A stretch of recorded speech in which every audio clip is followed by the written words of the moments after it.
The simple answer is yes, 100%. I would definitely get this rooftop tent again if I were to go back and do it again. My dad asked me the other day if I was still happy with my rooftop tent, and if I could go back, would I get the same thing over again?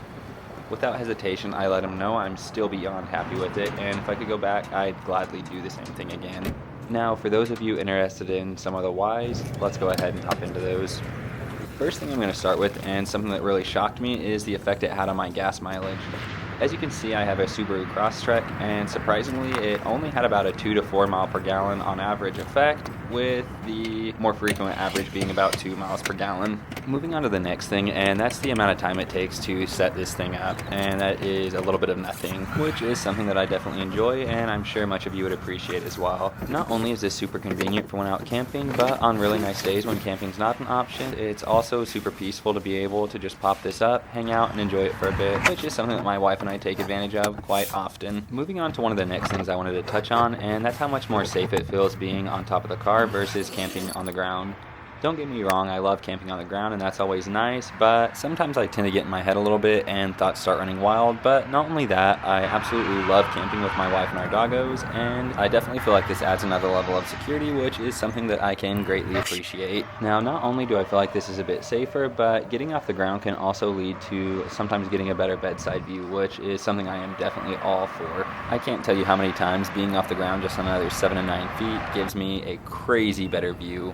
With it feeling more safe, I also tend to sleep with just the net shut quite often, which is something that, at least to me, adds a whole nother level of peacefulness. And isn't that really what we're all chasing when we're getting out and about in nature, trying to enjoy the outdoors and the atmosphere and everything that comes with it? Along with feeling like I get a better night's sleep just because I'm more relaxed and have a lot more peace of mind, there's also a mattress included with my rooftop tent that definitely adds another level of comfort and helps me sleep a whole lot better, which typically when I'm just sleeping on the ground I don't have too much of a problem, but when I go camping and take just a regular ground tent, I tend to not carry any like mattresses or anything. I might have like a little sleeping pad or my crash pads if I'm climbing, but I definitely don't take an air mattress or anything like that, so most of the time it's just ground. With the mattress and tent both being stored on top of the car, this adds more space inside the car, and we don't have to make room and adjustments for a ground tent to be stored inside of it. Not gonna lie, that is quite fantastic as well. Along with a few things I've mentioned so far about the tent being on top of the car, I typically don't take it off of the car, so I'm always ready to go. All I've got to do is just pack a bag, which typically I have one not quite unpacked from the trip prior, so hey,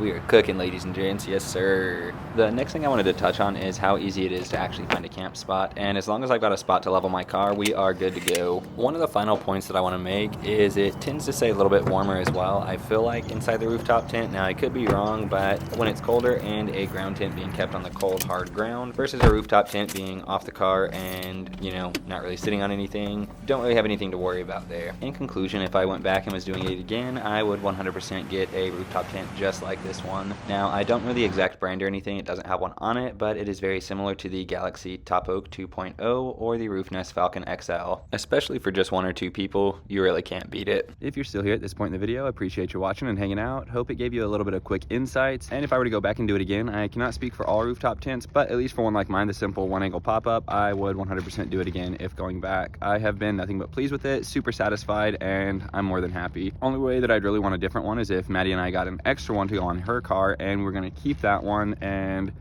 just have that as an extra in case we wanted a little bit more room, but we're perfectly happy with what we have. That is going to do it for this one. Just wanted to come up and share some final views with y'all, but thank y'all for watching. As always, have a great rest of the day. Till next time, peace. Coffee hits different, my lordy. Also, if you're wondering what happened there on the last outing, kind of had a little bit of a mishap, and long story short, we are now missing a step, as you can see.